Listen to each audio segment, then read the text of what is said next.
সমাধান হয় সেদিকে অবশ্যই আমাদের নজর থাকবে। পরের খবরে চোখ রাখছি।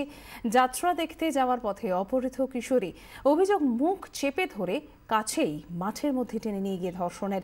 আর এই ঘটনা ঘিরে তীব্র উত্তেজনা হাওড়ার বাগনান থানার কাঁটাপুকুর এলাকায়। নিগৃহীতার অবস্থা আশঙ্কাজনক, তাকে বাগনান হাসপাতালে ভর্তি করা হয়েছে। ধৃত অভিযুক্ত শেখ জারেক।